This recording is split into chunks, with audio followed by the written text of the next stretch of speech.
जय हिंद साथियों, मित्रों। प्राथमिक शिक्षा जो होती है वो एक इंसान के जीवन की आधारशिला होती है मित्रों। और इस प्राथमिक शिक्षा के नींव जितनी ही मजबूत और सुदृढ़ होती है, मनुष्य का जीवन उतना ही ऊंचाई पर जाता है मित्रों। भारत ही नहीं, लगभग समूचे विश्व में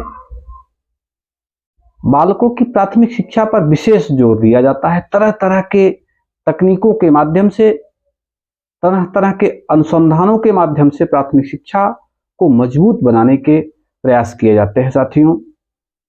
गाहे बगाहे सरकार का, समाज का, यानी जितनी भी व्यवस्थाएं रही हैं, सबका प्रयास रहता है कि प्राथमिक शिक्षा को जितना ही सुदृढ़, मजबूत और अस्थायी बनाया जाएगा, उतना ही उस देश की जो विकास की धारा है, गति है, उतनी ही तेज होगी।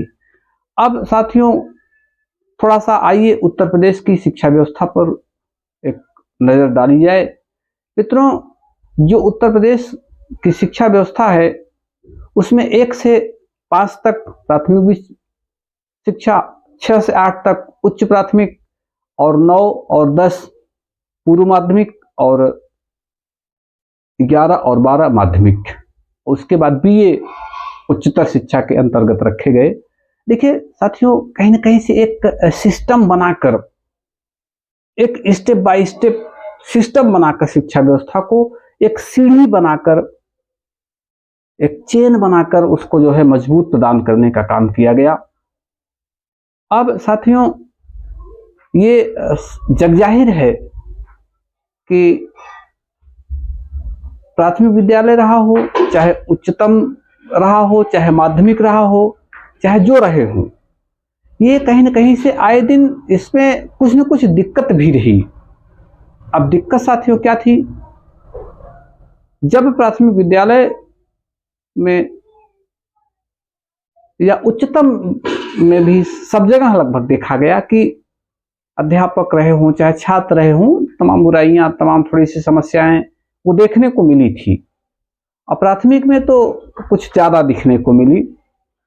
ऐसी स्थिति में साथियों एक प्रयास किया गया कि यार कहीं ना कहीं से प्राथमिक को सुधारा जाए।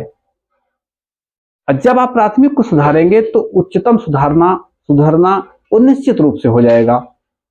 अब ऐसी स्थिति में प्राथमिक को सुधारना सरकार की सबसे बड़ी जिम्मेदारी, क्योंकि यही से सारे बेस बनते हैं। अब जब प्राथमिक सुधर जाएगा तो इंटरमीडिएट, माध्यमिक, ये सब ऑटोमेटिक सुधरते चले जाएंगे। अभी सरकार ने एक निर्णय लिया कि 5000 विद्यालयों को बंद किया जाएगा।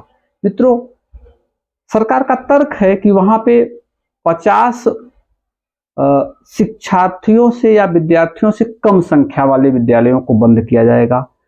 सरकार ने इस बात को बखूबी, सरकार को प्रयास करना चाहिए था कि आखिर इनकी संख्या 50 से कम क्यों हुई। मित्रों, आपको एक बात और बताना चाहेंगे। इसी प्राथमिक शिक्षा की समीक्षा के लिए प्रथम एक संस्था है जो यूनेस्को की है, इंटरनेशनल संस्था है, प्रथम एजुकेशन फाउंडेशन। वो लगातार प्रयास कर रही है इनकी संख्या को ऊपर उठाने की।